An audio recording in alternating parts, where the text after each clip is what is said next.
साथियों, हमारे पार्टी के जिला अध्यक्ष जी, हमारे प्रभारी दिनेश जी, धन सिंह जी, भीमा भाई तारा जी, बहन कृष्णा जी, दोनों हमारे पूर्व जिला अध्यक्ष जी, अनु भाई, प्रधान जी और सभी साथियों, ये बात बताते हुए बहुत प्रसन्नता हो रही है कि देश के लौह पुरुष सरदार वल्लभ भाई पटेल साहब की 150वीं जन्म जयंती देश की सरकारें और विशेष करके नौजवान इस कार्यक्रम को अंजाम देने जा रहे हैं। मुझे ये कहते हुए बहुत हर्ष का अनुभव होता है कि एक पंचायत का पुनर्गठन होता है तो कई सारे विवाद और कई सारी आपत्तियां लोग दर्ज करा जाते हैं, लेकिन सरदार वल्लभ भाई पटेल ने जैसा हमको लोक पुरुष कहा गया है, वो लोक पुरुष ने 562 देश की अलग अलग क्षेत्रों में रियासतें थी। इन रियासतों को तोड़कर देश को एक किया, अखंड किया और आज सरदार वल्लभ भाई पटेल को देश और दुनिया गवाह मानती है। हमें इस बात की भी खुशी है कि हमारे देश के प्रधानमंत्री जी ने देश की तमाम सरकारों को और प्रशासन को इस बात का निर्देश दिया कि 150 साल के बाद पूरा देश के अंदर इनकी जन्म जयंती बहुत धूमधाम से मनाएं। विभिन्न प्रकार की गतिविधियां हैं वो इस कार्यक्रम के माध्यम से हम चलाएं और देश की एकता और अखंडता को और ज्यादा हम कैसे मजबूत बना सकते हैं। देश की इतनी बड़ी जनसंख्या, उस देश की जनसंख्या को हम एक कैसे रख सकते हैं। और जैसे आज भारत के अंदर और पूरी दुनिया में हमारा संविधान, हमारा देश और हमारे विभिन्न प्रकार की विभूतियों द्वारा दिया हुआ मार्गदर्शन हमारी देश की सरकार को चलाने के लिए हमें बहुत कुछ शिक्षा और रास्ता दिखाते हैं। ऐसे ही सरदार वल्लभ भाई पटेल की 150वीं जयंती मनाने का पूरा ही सरकार और देश की करोड़ों लाखों जनता ने अपना उद्देश्य और लक्ष्य मानते हुए इस कार्यक्रम को अंजाम देने का निर्णय किया है और उसी निर्णय के अनुसार आज हम सबको भारत सरकार के प्रधानमंत्री जी और हमारे मुख्यमंत्री जी का निर्देश और एक कार्य योजना हम सबको मिली है। इस कार्य योजना को हम आने वाले समय में कई प्रकार के आयोजन हम करेंगे और कार्यक्रम के माध्यम से सरदार वल्लभ भाई पटेल की जीवनी, उस वक्त का उनका संघर्ष और त्याग और कैसा भारत था और आज कैसा भारत बना है, नई पीढ़ी को, नौजवानों को सीखने का अवसर मिलेगा। इस अवसर के ऊपर हमारी सबकी जिम्मेदारी बनती है कि कोई देश के आजादी के दीवाने, स्वतंत्रता सेनानी अगर हमारे बीच में है तो ऐसे कार्यक्रम में ससम्मान उनको बुलाया जाएगा, उनका सम्मान किया जाएगा, उनकी बात को सुना जाएगा, नौजवानों को सुनाएंगे और जो जीवन में हम उतार सकते हैं उसको हम उतारने की पूरी कोशिश करेंगे। इस प्रकार का एक संदेश है। हमारे बहुत नजदीक गुजरात राज्य के ही रहने वाले सरदार वल्लभ भाई पटेल और जब हम नजदीक के रहने वाले हैं, हमारे नजदीक का पड़ोसी राज्य, ऐसे अवसर के ऊपर वागड़वासियों की और हमारी सबकी जिम्मेदारी बन जाती है कि इस कार्यक्रम को और हम बहुत बेहतर तरीके से हम कर सकें। बांसवाड़ा जिले के अंदर हमने 2 बड़ी बड़ी पद यात्राएं रखी हैं। जो पद यात्रा, पहली पद यात्रा हम चोकला सरदार वल्लभ भाई पटेल की मूर्ति से स्टार्ट करेंगे, बड़ोदिया, चोकला, बांसला और बागीदोरा में जहां पर सरदार वल्लभ भाई पटेल की मूर्ति चौराहे के ऊपर है, वहां जाकर एक आम सभा होगी जिस आम सभा में विभिन्न प्रकार की गोष्ठियां, संगोष्ठियां और लेखन, कई तरह के चित्रकला और कई तरह की वेशभूषा के साथ में नौजवानों को हम वहां पर आमंत्रित करेंगे। इसी तरह से दूसरी यात्रा हमारी प्रारंभ होगी ठिकरिया से, जो ठिकरिया से प्रारंभ होकर सिंटेक्स मिल आएगी, सिंटेक्स मिल से पुलिस लाइन से कस्टम चौराहे और कस्टम चौराहे से घूमती हुई मुशीबाग मैदान के समीप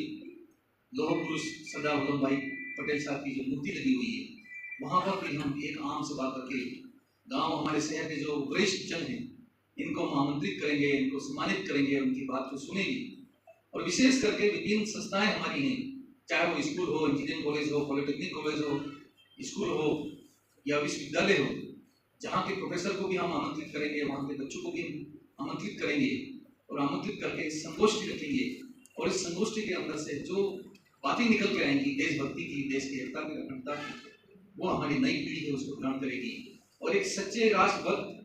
लोग सरदार वल्लभ भाई पटेल साहब के रास्ते पे चलते हुए आगे बढ़ने का हम सभी मिलकर संकल्प लेंगे। ये बात मैं इस अवसर पे कह सकता हूँ। मुझे एक बात कहते हुए बहुत खुशी है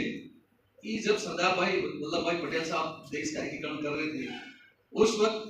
हमारा जो माही का नदी है, इस माही की नदी से ये जो एरिया है वो गुजरात के अंदर जा रहा था, लेकिन यहाँ का प्रतिनिधिमंडल थोड़ा सा लेट पहुंचा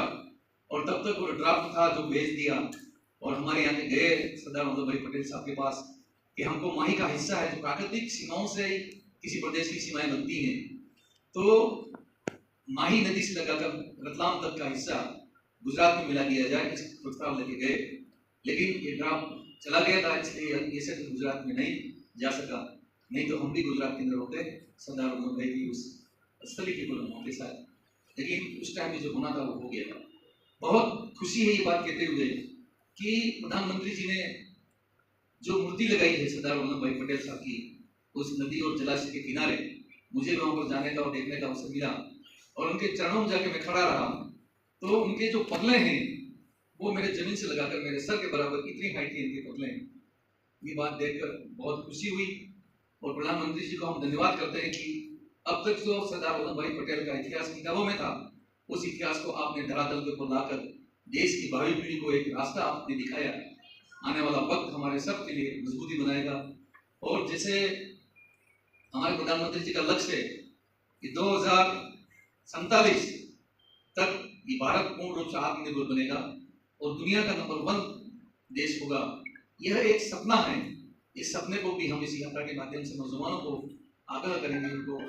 जगाएंगे और एक कल्पना करेंगे कि आने वाला देश हमारा कैसा देश होगा, कैसा ये देश और अखंड रहे। देश के अंदर कई तरह के लोग, कई तरह के समाज के क्षेत्र के लोग इस देश को कहीं न कहीं छोटा मोटा तोड़ने की कोशिश करते हैं। उस स्थिति में हम उन लोगों को इन पद यात्राओं के माध्यम से मुंह तोड़ जवाब देंगे और एक दिन ये देश विश्व गुरु बने। और सरदार वल्लभ भाई पटेल का एक सपना था देश को आगे ले जाने का, वो प्रथम गृह मंत्री इस देश के थे और जो उस भावना को हम सभी मिलकर और आगे बढ़ाएंगे। बस मैं इस अवसर पे यही कह सकता हूँ, कोई चीज की हम और कसर नहीं छोड़ेंगे। वागड़वासी निश्चित रूप से धूमधाम के साथ, एक पर्व के साथ, एक त्योहार के साथ इस कार्यक्रम का अंजाम देंगे, जो एक आने वाले वक्त के लिए एक मिसाल बनेगा। हमारी पद यात्राएं, हमारी संगोष्ठियां और विशेष करके जो वृद्धजन हैं, जो देश की आजादी के अंदर या देश की गुलामी उन्होंने देखी, वे लोग भी इस धरती के ऊपर आज इस आजादी की सांस ले रहे हैं। ऐसे महान विभूतियों को भी हम आमंत्रित करेंगे, निवेदन करेंगे और उनकी बात को सुनेंगे, कैसा भारत था और आज कैसा भारत है। और इसी तरह की हमारी गति और प्रगति बढ़ती रही, स्पीड हमारी बढ़ती रही, तो 2047 में देश कैसा होगा उसकी हम सब मिलकर कल्पना कर पाएंगे। आप सभी पधारे, आप सबको बहुत बहुत धन्यवाद। जय हिंद, जय भारत। हमारी पूरी कोशिश है, क्योंकि मानगढ़ भी उस देश की आज़ादी का एक हिस्सा है। 17 नवंबर 1913 में ये मानगढ़ की घटना घटी थी और हर साल सरकार की तरफ से 17 नवंबर को कार्यक्रम का आयोजन होता है। पूर्व में भी हमने माननीय मुख्यमंत्री जी से निवेदन किया है कि 17 नवंबर के दिन राजस्थान, गुजरात और मध्य प्रदेश तीनों राज्यों के मुख्यमंत्री मानगढ़ पधारे और जो शहीद हो गए 1,500 देश के आज़ादी के दीवाने, इनको सच्ची श्रद्धांजलि दें और ये आगे पीछे मानगढ़ एक राष्ट्रीय स्मारक का दर्जा इसको मिल सके, इस प्रकार की हमारी योजना है। और अभी आपने कहा कि क्या योजना बनी है, 11 तारीख को तो बड़ौदिया से हमारी यात्रा प्रारंभ होगी और 13 तारीख को ठिकरिया से हमारी यात्रा प्रारंभ होगी। ये 2 हमारी हुई है। इसमें कौन मुख्य अतिथि होगा, हमारी पार्टी होगा, जो निर्देश या किसी को भी भेजेंगे तो इनके नेतृत्व में इस कार्यक्रम को हम करेंगे। लेकिन पहले मैंने कहा कि इसका हम कोई और कसर नहीं छोड़ेंगे। नए बच्चों के लिए, नौजवानों के लिए एक देखने योग्य, ये यादगार यात्रा रहेगी, ये मैं इस अवसर पर कह सकता हूँ।